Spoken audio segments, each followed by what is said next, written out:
Good morning, guys. This is Dr. Koro Fix. Today I want to teach you guys how to set the timing of Volkswagen Jetta 1.6 liters.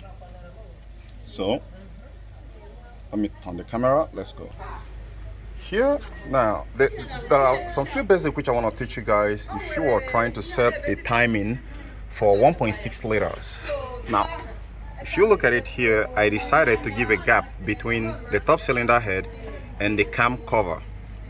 All right, so, and the reason there is because if you didn't set this cam very well before you decided to lap it, you might bend one of the valve, and that is gonna create a whole problem. You're gonna start this whole process afresh. So that is why, if you look at it right now, it's loosed, right? And now, in order for me for you to get it correctly, the first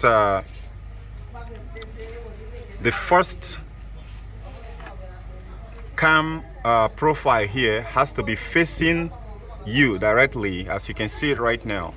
Right, it's facing you. Now, the timing mark has to align. Right, this is the timing mark has to align, and when the timing mark is aligned to here, before you can decide to start pushing, torquing this one down gently. While torquing it down, you make sure that it doesn't get out of timing. I mean the mark there. Now for the down part there, the harmonic balancer, you also want to make sure that the notch, which is actually where the notch there, if you can't see the notch, make sure that the cylinder one here is completely full to top dead center as much as the cylinder 4. All right, then what I want to do right now is let me keep the camera within a certain place. Then I need to top this gently and let it slowly roll down. But before that, before even doing that, you need to get a silicone and rub here so that it doesn't leak. So that's something which I'm about to do right now. Okay, so here I'll go ahead and tight it gently. All right.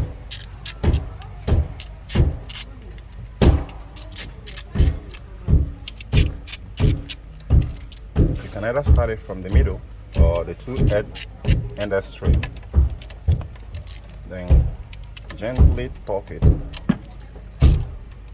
If you notice any harsh resistance, you stop, because you don't want to damage the cover.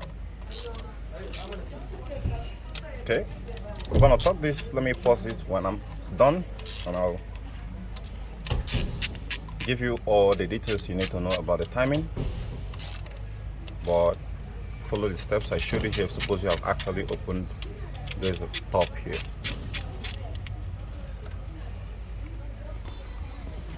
Okay, so I finished tightening this one up. So now here comes the trick. You want to put the belt. Okay, so what you want to do is, when you show this mark aligned perfectly with this arrow here, and go ahead and stretch this back out. All right, because the tensioner is in the other way around, so it's the tensioner area that's supposed to be loosed, not this area. So you walk it from the back, let this one be tensioned, then you can apply the tension from the loosed side. That is what's gonna do it. So let me use the other hand and do it and get back. Okay, here we go. So after putting the belt, this is how it looks like. Now there are some other things you want to do here. Make sure that the adjuster has gotten a seat very well. Then before you tighten it completely, it's been done with the thing. So let me go ahead and ratchet a little bit and get it to the point where it gets a little bit stiff, so I can be able to turn this. All right, okay, now it's strong. I can take this guy here, this pin plier. These are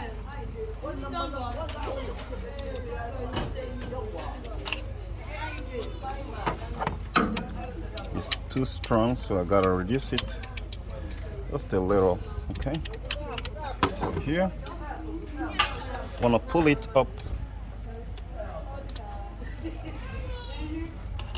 until you get the two face slotted inside. All right, just like I did right now. Just slotted, you can now drag it. You can see. Now the reason why you want to tie it in the first place is to actually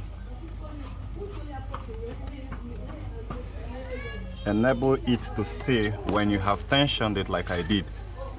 You can go ahead and tuck it a little bit more, just small, so it can stay while you set it and check it. Just small. Now here, and I'll hold this guy again and grab it, put it in the two holder slot and tension it. I'm gonna come here and touch it. It's too tight. I'm gonna press it hard a little bit. Now this is okay. All right. Let this not be too strong. It has to be soft to some certain degree.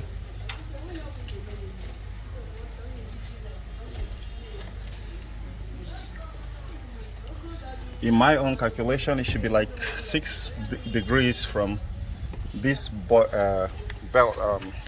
rubber here. So I want to just release it a little bit small.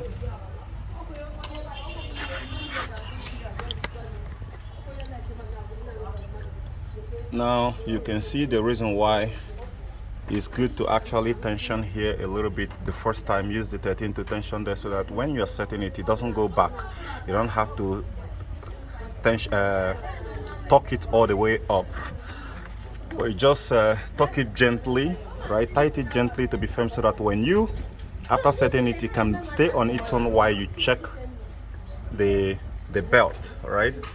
Make sure that it's not strong. I'm not applying any force here. It's just very soft, and that is how you should do it. Now, after when you've confirmed that this is just around 5 to 6 millimeter from this rubber here, when you press it like this and it stops, then you have gotten it. All right. Now the next thing, now after you have gotten that that one correctly, you can go ahead and tuck this one. Tuck it really strong. I have actually tightened it even before making this video. The camera just stopped. So after you tighten it, don't over tuck it so that you don't damage it, right? And after that, you still want to check it again. And so this is good. Now, by so doing, you are done. As it is right now, if I should start the car is gonna start. So it's gonna be one kick, one start. If you, in some other case, the last check before you go, right? The last check before you go after setting the timing. You need to turn this guy clockwise and check this gap again and check if this timing mark aligns. The first time it's not going to align. The second time is going to align. After the first turn, the second, you get this one to get past it the first time. I mean the sprocket. Let the TDC mark on the first count pass. On the second count, then check it, make sure that it's aligned with this notch here. Then the one down there align with the notch down there, right? I don't know if you guys can see it. So guys, that is how to time Jetta 1.6 liters. Okay guys, one last tips on setting timing belt for this 1.6, and setting this is gonna be the same with other cars. As soon as you finish setting it, this notch aligns with this arrow perfectly. Next thing you want to do is after tightening the tensioner strong, right? And you press this belt here and get at least up to like 8 to 6 millimeter here gap between this rubber. Now you want to grab your 18 mil and turn this to move out of the timing to, like, let's say get it to somewhere around here. Get this guy here to around here. Then after you do that, right? Then you want to go ahead and return, pull it backwards again to come back to the timing mark where you do, where it this notch align with the mark, the timing mark. Then after you do that, you want to go ahead and press this belt again. The reason why you want to double check and double work this is because most often times when you set it up first time, if you don't rotate it and do it as I told you right now, a lot of people would do those mistakes. If you set it for the first time and you didn't return it, shift it out of the timing and return it back to see if the notch, the two notch aligns, then check this belt. It's gonna be too loose that when you start the car, you will likely jump timing. I've just done it right now and it was too loose, so I have to loose here again the tensioner and retension it and get the 6 to 8 mil before I now stop. So good luck.